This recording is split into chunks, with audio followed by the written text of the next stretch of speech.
Hi, I'm Rick Conlow. Thanks for coming to Success as a Leader video training series. Today we're going to talk about how to fire an employee humanely, not horrifically. Now, we don't fire somebody like Donald Trump did on the Apprentice TV show. He'd stick his finger at him and say, "You're fired," and he had a skull on his face. And and there wasn't a whole lot of help given to people to succeed in that. They had to do it on their own. And it was dramatic. It was about the ratings. Or it isn't like Bill. This guy met in an organization. He was big. He was tall. He was a booming in his voice. And people were intimidated by him. So when he'd walk up to him, he'd look at him and say, "What do you do here?" And they go, "Oh, I don't know." And he says, "You're fired." I mean, he actually did that. See, I believe you got to have a little more belief in people, a little more finesse. Make sure you do all you can to help them succeed.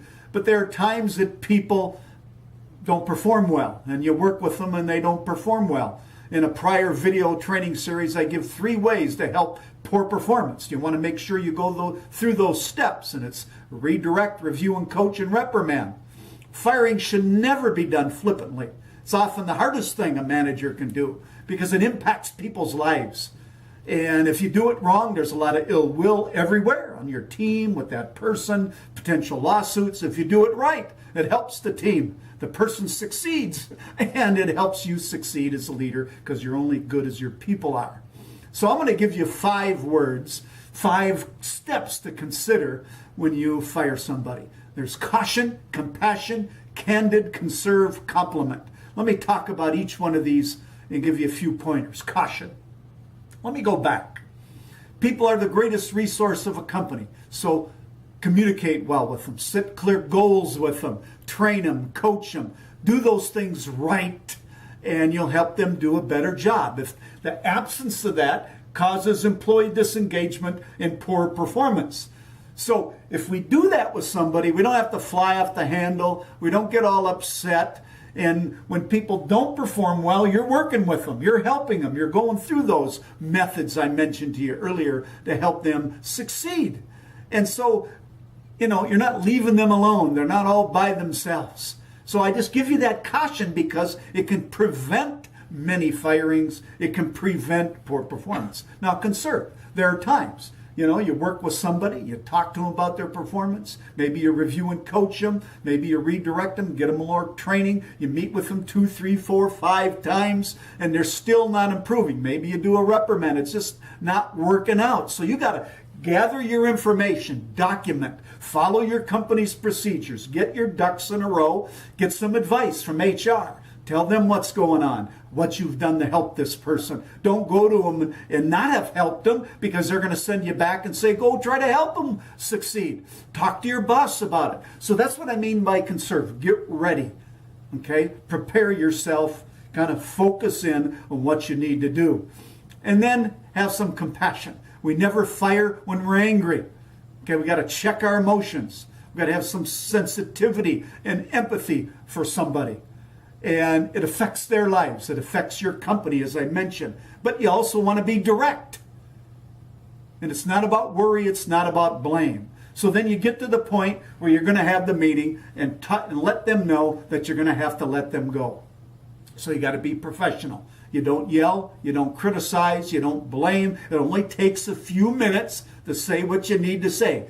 Be specific. It's not a dialogue. See, your dialogue was when you talked to them about their problems before, when you redirected, when you reviewed and coached. You had a dialogue. When you sent them to training, when you communicated with them, you talked about their goals and what they did well, but what they had to do better, what they were missing on. All that happened then. So here, you're just right to the point. It's kind of like this. You'll say, "Rick, the reason I called you in here today is because I've decided to let you go. We've been working on this. It's not working out. Today will be your last day." Then you hold, you stop, you say no more. It should not be a surprise to them. If you've done your job well, they knew it was coming because they weren't getting better. And I said, you hold. You just be quiet for a little bit, see how they respond, what they say. And then you may say a compliment, which means this, your next step. So the next steps are, you can clean out your desk. I'll give you a sheet or a folder with some of your benefits. I got to get your keys, and then security will escort you out of the building. Now, you may say, look, Rick, you've got good strengths. They'll serve you well at another place, better than here. If you're willing, you can say, I'm willing to give a recommendation. Or if your organization has outside services to help people, you can say, we've got a network of outside service to help you. Here's the sheet on that. So you can say that as well. Other than that, it just goes back to how you were candid before, that today is your last day here and we're going to let you go. So that's how you proceed with that process. Caution, help them out, conserve, check your emotions, compassion, be sensitive and understanding. You're affecting people's lives. Candid, be specific, compliment, let them know the next steps. Those are the steps to fire somebody humanely, not horrifically. You know, sometimes the best thing you can do is fire somebody because it's not working out there. Steve Jobs said this. I didn't see it then, but it turned out that getting fired from Apple was the best thing that could ever happen to me. The heaviness of being successful was replaced by the lightness of being a beginner again. Less sure about everything, it freed me to enter one of my most creative periods in my life. So if we fire humanely, as I described, it can often be a motivator to the person to be more effective. And remember, we want a team of people that we're working with, and all that we're doing in this video training series, as we call it, Success as a Leader, is reminding ourselves that people can be champions. They have tremendous potential, like Kyle Maynard here. You see Kyle Maynard here. He was born with congenital amputation.